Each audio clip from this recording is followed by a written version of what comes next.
محترم حاضرین، دین اور ملی بھائیوں، آپ حضرات کی خدمت میں خطبہ مسنونہ کے بعد قرآن حکیم کی دو مختلف صورتوں سے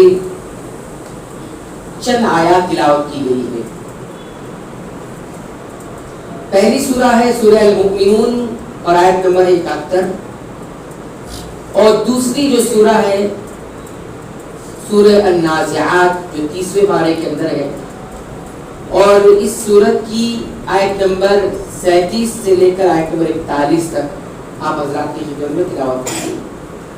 اس حوالے سے ہم آپ کی خدمت میں جس عنوان اور جس موضوع کے تحت چند باتیں رکھنے کی کوشش کریں گے وہ ہے خواہش نفس کی اتباع کرنا، یعنی دل جو کچھ چاہے اس کے پیچھے چلنے لگا۔ یہ ہمارا موضوع ہے۔ اس کو عربی زبان میں کہتے ہیں اتباع الہوا۔ اتباع کہتے ہیں ٹو فالو کرنا، کسی کے پیچھے پیچھے چلنا۔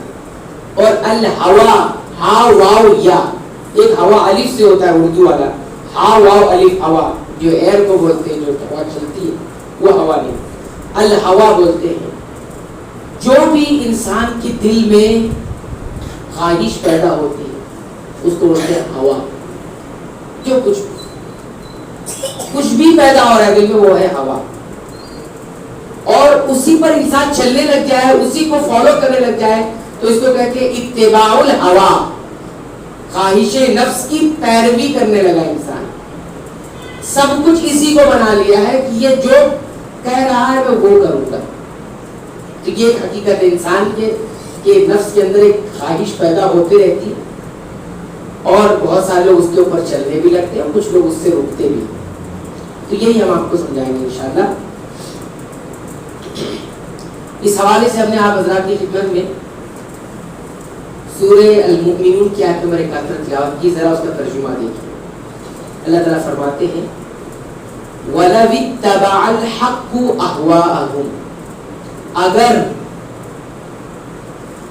حق انسانوں کی خواہشات کے مطابق ہو جاتا، حق یعنی کتاب و سنت شریعت جو اللہ اتارتے ہیں رسولوں کے ذریعے، اگر یہی چلنے لگتا کس کے پیچھے؟ انسانوں کی خواہش کے پیچھے پیچھے، اگر ایسا ہو جاتا وَلَوِ اتَّبَعَ الْحَقُّ أَهْوَاءَهُمْ، ہوا جمع احوا، انسانوں کی خواہشات کے پیچھے چلنے لگتا حق بھی، تو کیا ہوتا؟ لَفَسَدَتِ السَّمَاوَاتُ وَالْأَرْضُ وَمَنْ فِيهِنَّ، تو بگڑ جاتا۔ کیا بگڑ جاتا؟ السماوات، آسمان، والارض، اور کیا بگڑ جاتا؟ زمین، اور کیا بگڑ جاتا؟ ومن فیہن، جو کچھ ان کے درمیان ہے وہ بھی بگڑ جاتا۔ یعنی اگر حق کو خواہش کے مطابق کر دیا جائے اور خواہش کے مطابق اس کو چلانے لگ دیا جائے تو اس کا نقصان کیا ہوگا؟ آسمان بھی بگڑ جائیں گے، زمین بھی بگڑ جائے گی، اور زمین کے آسمان اور زمین کے درمیان جو کچھ ہے وہ سب درہم برہم ہو جائیں گے، نظام و سسٹم ہی بگڑ جائے گا۔ وَلَوِ اتَّبَعَ الْحَقُّ أَهْوَاءَهُمْ لَفَسَدَتِ السَّمَاوَاتُ وَالْأَرْضُ وَمَنْ فِيهِنَّ، اتنا بڑا نقصان ہوگا۔ اچھا، اس کے بعد کیا فرمایا؟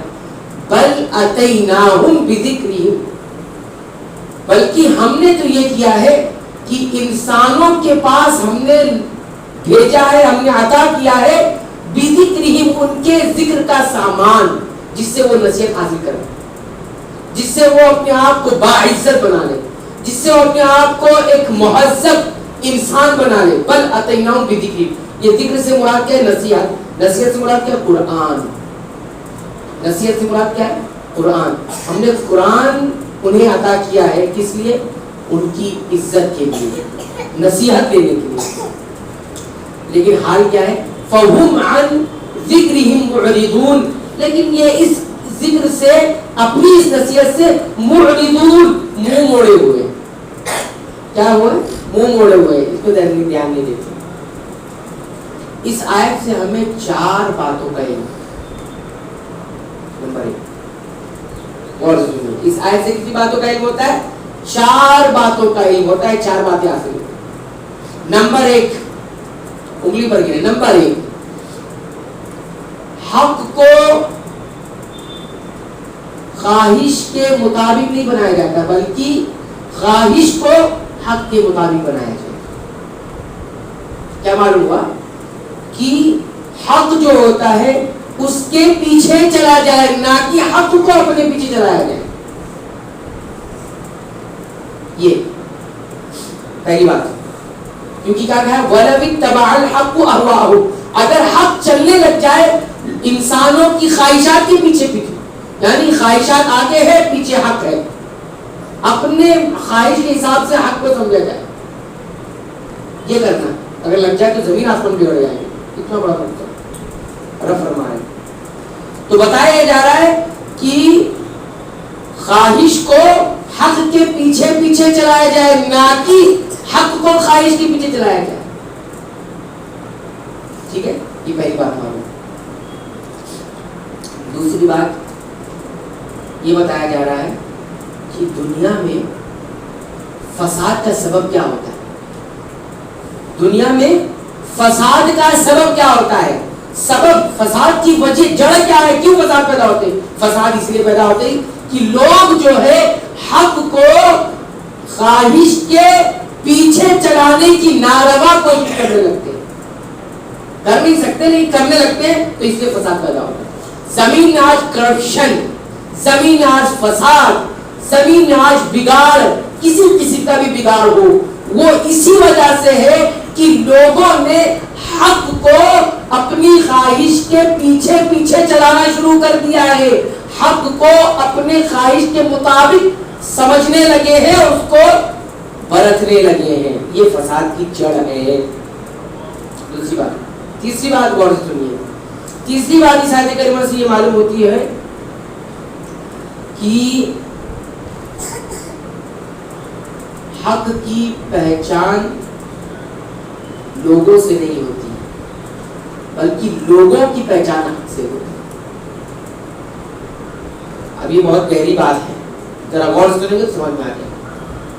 وَلَوِ اتَّبَعَ الْحَقُّ أَهْوَاءَهُمْ. حق کو خواہش کے پیچھے لگا دیا جائے تو بگاڑ پیدا ہوگا. معلوم یہ ہوا کہ خواہش کو حق کے پیچھے لگایا جائے تو اس سے یہ پتا چلا کہ حق کی پہچان لوگوں سے نہیں ہوتی، بلکہ لوگوں کی پہچان حق سے ہوتی ہے. آج یہ مسئلہ ہے کہ لوگ جو ہے حق کیسے جانتے ہیں؟ دیکھتے ہیں کس کے پیچھے زیادہ لوگ ہیں اس کو ہم حق سمجھیں گے، اور کس کے پیچھے کم لوگ ہیں اس کو ہم حق سمجھیں گے. ہے نا بات؟ جہاں زیادہ بھیڑ نظر، کراؤڈ جہاں نظر آ رہا ہے وہ حق، فیم جہاں زیادہ نظر آ رہا ہے وہ حق. یہ دیکھو آیت رد کر رہی ہے.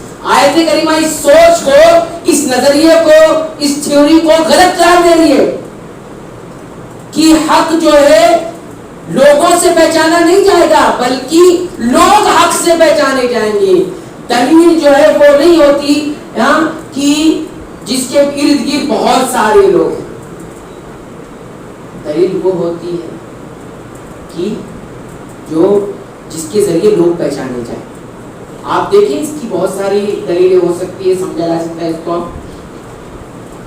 قیامت کے دن بہت سارے انبیاء ایسے بھی آئیں گے کہ جن پر ایمان لانے والے ایک بھی نہیں ہے نا، ایک بھی نہیں ہوں گے. کسی کا ایک آدمی آ رہا ہے، کسی کے ساتھ 2 آدمی آ رہا ہے، کسی نبی کے ساتھ، اور کسی نبی کے ساتھ کوئی نہیں آ رہا ہے. جب حق پہ تو کوئی کیوں نہیں ہے ساتھ میں؟ زیادہ لوگ ہونا چاہیے حق پہ تھے. تو یہ سوچ غلط ہے، یہ سوچ غلط ہے کہ جہاں زیادہ لوگ ہوں گے وہی حق پر ہوگا اور کم لوگ حق پر نہیں ہوں گے. ایسا کوئی معیار نہیں. یہ آیت بتا. اور آخری بات جو بات اس آیت کریمہ سے معلوم ہوتی ہے وہ یہ معلوم ہوتی ہے کہ قرآن حکیم کو جو اتارا گیا ہے وہ نصیحت پکڑنے کے لیے اتارا گیا، نصیحت حاصل کرنے کے لیے اتارا گیا ہے، اور عزت و شرف کے لیے اتارا گیا ہے. جو اس سے منہ موڑے گا، جو اس کو اس نصیحت حاصل کرنے کا جو ہے ذریعہ اور راستہ نہیں بنائے گا وہ ذلیل ہو جائے گا، رسوا ہو جائے گا اور بگاڑ کا شکار ہو جائے گا۔ بل اتیناہم بذکرہم، یہ مقام مدح میں یہ بات کہی گئی ہے، یہ بتایا جا رہا ہے کہ ہم نے عطا کیا، کیوں دیا؟ ریسپیکٹ ہو، آپ عزت آپ کو حاصل ہو، شرف حاصل ہو، آپ کو ترقی حاصل ہو، آپ کو آپ کا دماغی لیول بہت اونچا جائے، آپ دنیا کے ہر نظام اور سسٹم کو آگے لے جانے والوں میں سب سے آگے آپ ہو۔ بل اتیناہم بذکرہم، سب سے آگے آپ نظر آئے، لیکن لوگوں نے قرآن حکیم کو چھوڑا تو ذلت اور رسوائی میں سب سے آگے ہیں۔ بل اتیناہم بذکرہم فہم عن ذکرہم معرضون۔ تو یہاں پر خواہش نفس کی اتباع کی بات کہی گئی نا، تو ہم سمجھتے ہیں اتباع الہوا کسے کہتے ہیں، تو ہم نے مختصر آپ کو بتایا کہ ہوا جس کو ہم خواہش نفس کہتے ہیں، دل میں اٹھنے والی خواہشات، اس کو ہوا کہتے ہیں نا، ہوا، اور اس کو جب انسان برتنے لگ جائے، اس پر کام کرنے لگ جائے، اس کو اتباع الہوا کہتے ہیں۔ اس کی تعریف کیا ہوتی ہے؟ اس کی ڈیفینیشن یہ ہوتی ہے کہ انسان کا نفس ہر اس چیز کی طرف جانے لگ جائے، انسان کا دل ہر اس چیز کی طرف جانے لگ جائے جس کو شریعت نے جائز قرار نہیں دیا۔ انسان کے دل کا میلان، جھکاؤ، دل کا جھکاؤ کس طرف ہو؟ ان چیزوں کی طرف ہو، ان کاموں کی طرف ہو، ان باتوں کی طرف ہو، اور ان نظریات اور افکار کی طرف ہو کہ جن نظریات کو، جن افکار کو، جس تھیوری کو، جس اعمال کو، جن باتوں کو شریعت نے جائز قرار نہیں دیا ہے، اس کو کہتے ہیں ہوا، خواہش نفس۔ کیسے پیدا ہوتی ہے یہ ہوائے نفس؟ کیسے پیدا ہوتی ہے؟ اس کی چند اسباب ہے تو فطری طور پر اللہ نے رکھا ہے، کیونکہ امتحان دینا ہے اللہ کو۔ کسی بھی چیز کو کرنے کا جو داعیہ ہے، جو محرک ہے، جو آپ کو سب سے پہلے آمادہ کرتا ہے کسی چیز کو کرنے کے لیے، وہ دیکھنا یہ ہے کہ آپ کا دل ہے یا پھر شریعت ہے۔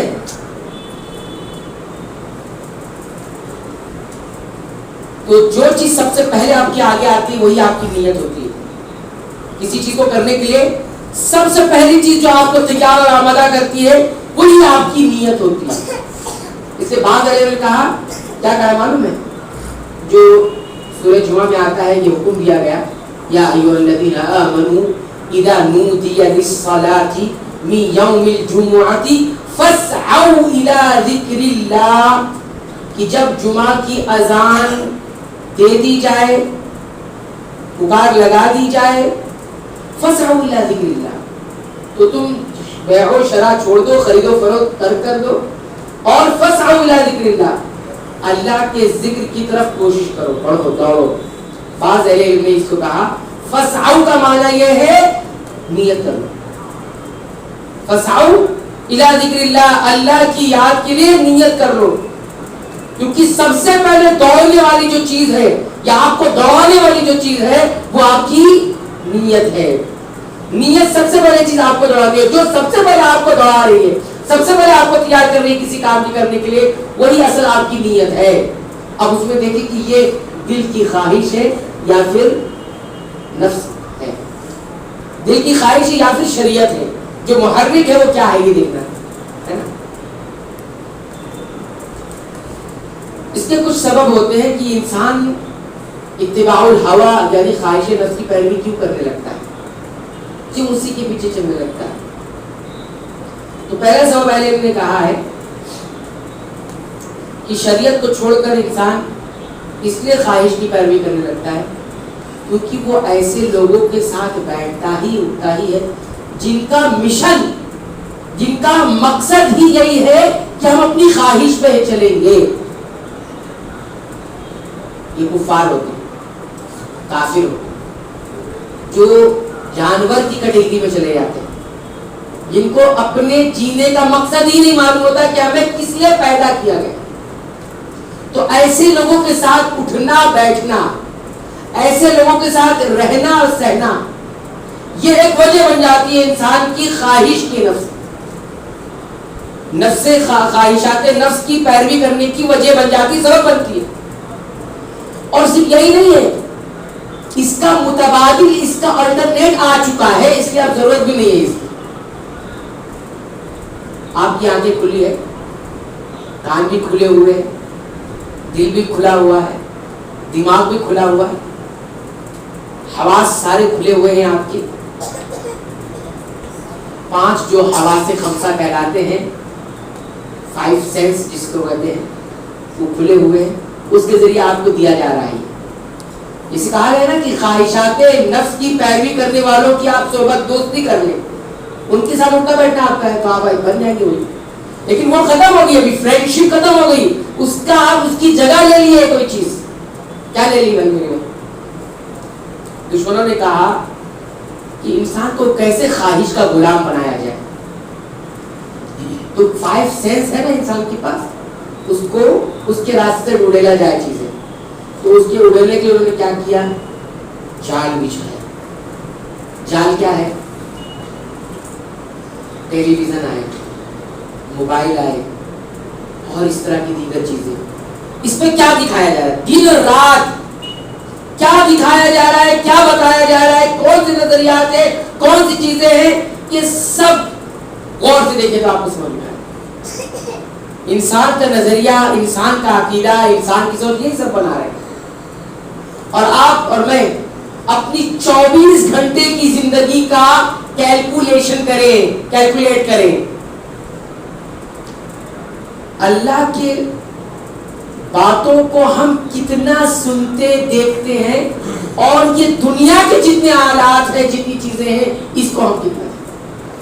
جس کا پرسنٹیج زیادہ ہوگا وہی آپ کی سوچ، وہی آپ کی فکر، وہی آپ کا افکار، وہی آپ کے اعمال، وہی آپ کا کردار، وہی آپ کی لائف، وہی آپ کا کیریکٹر ہے۔ صحیح بات ہے۔ میں یہاں تک آبزرویشن کر رہا ہوں، میں دیکھ رہا ہوں اور نوٹس کر رہا ہوں کہ ہماری لائف میں استعمال ہونے والی چھوٹی سے چھوٹی، بڑی سے بڑی، کھانے پینے، اٹھنے بیٹھنے، رہنے سہنے، دیکھنے تک کی چیزوں کے اندر ایسی چیزیں داخل ہیں جو ہمیں خواہش نفس کا غلام بنا رہی ہے۔ آج انسان اکیلا ہو کر بھی اکیلا نہیں ہے، تنہا ہو کر بھی تنہا نہیں ہے۔ کسی سے آپ پوچھیں گے کہ آپ کہاں میں بگڑے ہوئے لوگوں کے ساتھ رہتا ہوں، کہاں میں؟ کچھ لوگ کہہ سکتے ہیں میں کہاں، میرے فرینڈ سرکل میں کہاں کوئی ایسے لوگ ہیں، سب تو اچھے لوگ ہیں، سب تو مسلمان۔ غلط ہے۔ اس کے پاس جو آلہ موجود ہے نا، اس آلے کے اندر سارے کے سارے ایسے لوگ ہیں جو آپ کو خواہشات نفس کا غلام بنا رہے ہیں۔ ارے ہم نے تو رمضان میں ایسے مسلمانوں کو بھی دیکھا ہے کہ جنہوں نے قرآن حکیم کا ایک حرف بھی تلاوت نہیں کیا، پورا سال چھوڑ دیجیے، قرآن اور رمضان مبارک کے مقدس مہینے کے اندر بھی انہوں نے ایک لفظ بھی قرآن حکیم کا تلاوت نہیں کیا، اتنی توفیق نہیں ہوئی ہے۔ مسلمان بڑے اچھے مسلمان، غلام بن گیا۔ اس موبائل کو دینے کے لیے بہت وقت تھا اس کے پاس، قرآن کی تلاوت کرنے کے لیے وقت نہیں۔ یہ نفس غلام بنتا جا رہا ہے، اور یہ اتنی خفیہ طریقے سے، اتنی باریک طریقے سے یہ ہو رہا ہے کہ انسان سمجھ لے گا۔ بیٹھے بیٹھے جیسے اللہ کے رسول نے فرمایا نا کہ انسان ایک وقت آئے گا کہ انسان صبح مومن ہوگا، شام میں کافر ہو جائے گا، شام میں مومن ہوگا، صبح کافر ہو جائے گا۔ ایسے ہی ہوگا، کافر ہو جائے گا، پتہ نہیں چلے گا اس کو، اتنا آسان ہو جائے گا۔ غور کریں نا میرے بھائی، سیریلز کے نام پہ اور فلموں کے نام پر اور دیگر کارٹون کے نام پر اور کس نام پر اور کس چیزوں کے نام پر کیا کچھ نہیں دکھایا سکھایا جا رہا ہے، وہ ہم اندازہ نہیں کر سکتے۔ خواہش نفس کا غلام ہے، ہم پر سب چیزیں کیوں دشوار ہوتی جا رہی ہیں؟